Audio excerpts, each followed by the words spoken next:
temps-là, Jésus appela ses 12 disciples et leur donna le pouvoir d'expulser les esprits impurs et de guérir toute maladie et toute infirmité. Voici les noms des 12 apôtres. Le premier, Simon, nommé Pierre, André, son frère, Jacques, fils de Zébédée, et Jean, son frère, Philippe, Barthélemy, Thomas, Matthieu, le publicain, Jacques, fils d'Alphée, et Thaddée, Simon le Zélote, et Judas l'Iscariote, lui-même qui le livra. Ces 12, Jésus les envoya en mission avec l'instruction suivante. Ne prenez pas le chemin qui mène vers la nation païenne et n'entrez dans aucune ville de Samaritains. Allez plutôt vers les brebis perdues de la maison d'Israël. Sur votre route, proclamez que le règne des cieux est tout proche. Veuillez vous lever. Acclamons la parole de Dieu.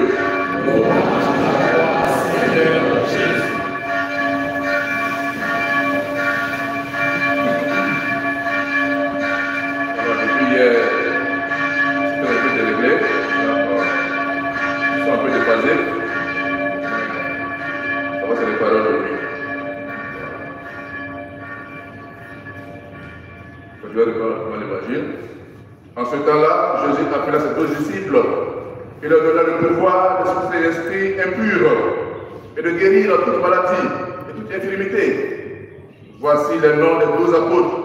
Le premier, Simon, nommé Pierre, André, son frère, Jacques, fils de Zébédée, et Jean, son frère, Philippe et Barthélemy, Thomas et Matthieu, le publicain, Jacques, fils d'Alphée et Thaddée, Simon le Zélote et Judas l'Iscariote, celui-là même qui le livra.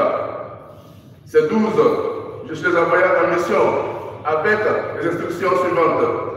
Ne prenez pas le chemin qui mène vers la nation païenne et n'entrez dans aucune ville samaritaine. Allez plutôt vers les brebis perdues de la maison d'Israël. Sur votre route, proclamez que le royaume de Dieu est tout proche. Alors, depuis hier, nous avons écouté l'envoi en 1972. Aujourd'hui, nous avons les 12 disciples qui sont nommément cités. Jésus appelle chacun par son nom. Chacun a un nom. Chacun a une identité. Personne n'est anonyme aux yeux de Dieu. Déjà au baptême, quand on baptise, le baptême, Jacob, Joseph, Marie-Anne, Marie-Cécile, etc. Je te baptise au nom du Père et du Fils et du Saint-Esprit. Chacun a une identité et c'est par ce nom-là que le Seigneur t'accompagne, te destine à ta mission. C'est très important. Et Jésus dit à ses apôtres de ne pas aller chez les païens, mais chez les Samaritains. Pas parce que cela n'a pas droit au salut, mais parce que les apôtres eux-mêmes ne sont pas encore prêts. Ils ne sont pas encore prêts. À la résurrection, quand le Christ va les envoyer, il va dire maintenant, allez dans toutes les nations, baptisez-les. C'est étape par étape. Non seulement les apôtres ne sont pas prêts, les Samaritains ne sont pas prêts, les païens ne sont pas encore prêts. Mais Saint Paul dira, nous prêchons un Jésus crucifié, scandale pour les Juifs, folie pour les païens. Il faut préparer le cœur à recevoir l'évangile. On ne trouve pas comme ça, voilà la mission comme on veut. Dans l'Église et par le Christ, c'est l'Esprit Saint. C'est Dieu qui envoie une mission, précisément dans une zone. C'est pourquoi aujourd'hui, les gens se lèvent, qui accompagnent les ministères par eux-mêmes. Ce n'est pas comme ça. Tu te cognes le nez, tu casses le nez, et puis tu as ta trace. Il faut laisser l'Esprit Saint nous envoyer à un ministère précis.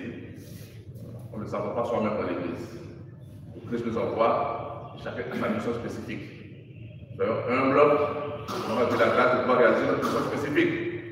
Dans l'humilité, dans la simplicité et la potence de la grâce de Dieu.